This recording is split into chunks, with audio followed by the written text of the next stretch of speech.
Hello and welcome to our weekly economic video. We hope that you are all looking after yourselves in this very challenging time. Last week, our Chief Economist, Bessedetta, discussed our major forecasts for the economic outlook.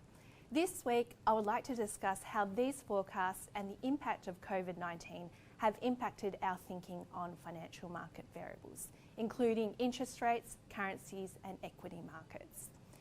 A key theme in this current environment is uncertainty. There is uncertainty over when the virus can be well and truly contained and when self-distancing measures can be relaxed. There is uncertainty about when economic activity can recover. And this uncertainty is likely to play out in further volatility in financial markets for some time. A slowing in the growth of new daily cases of COVID-19 in Italy and Spain has brought back some optimism over the past week. Equity markets have recovered some of their losses. In the US, the S&P 500 index has jumped nearly 25% from its recent lows, partly recovering from a 34% fall. In Australia, the ASX 200 has recovered 19% after falling 37%. Some recovery in equities is unsurprising now that the initial panic of the crisis has subsided. However, there remains a risk of renewed declines.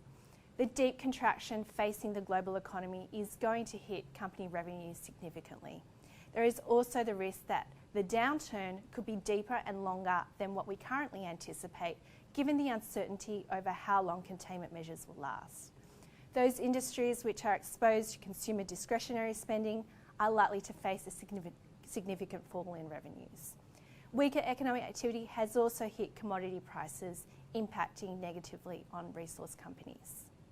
Negotiations among major oil producers around the world led to a surge in oil prices last week, but this is overshadowed by the expected loss in demand. The deal to make the biggest coordinated oil production cuts in history was reached on the weekend, where OPEC and other leaders agreed to reduce supply by nearly 10 million barrels per day, or around 10% of total oil supply.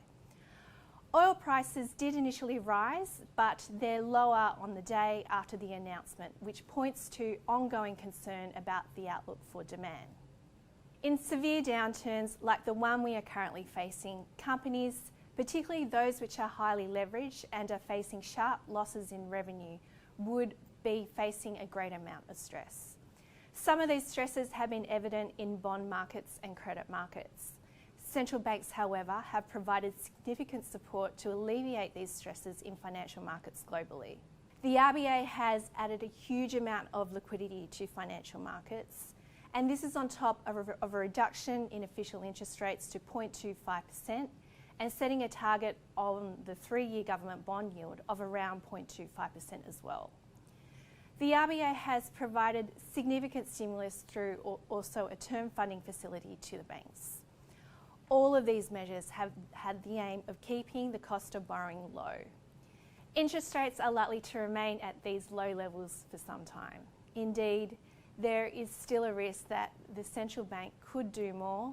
RBA Governor Lowe has said nothing is off the table in terms of what else could be done to support the economy and help the recovery on the other side.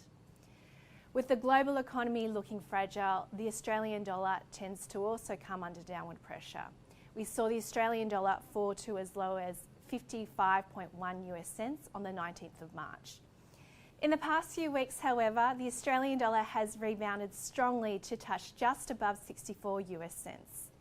Much like what we have seen in share markets, a partial recovery in risk appetite has also benefited the Australian dollar. But given the significant uncertainty surrounding the global outlook, we think that the Australian dollar could easily come under downward pressure again in the near term. The outlook does depend heavily on whether COVID-19 can be contained and whether containment measures can be relaxed so that economic activity can restart. Signs of stabilising cases are encouraging. However, the number of new cases remains elevated globally. When self-distancing restrictions can be lifted, we don't know when that will occur, and we'll have to wait for the health experts to determine when that can happen. Thank you for listening and hope you can join us again next time.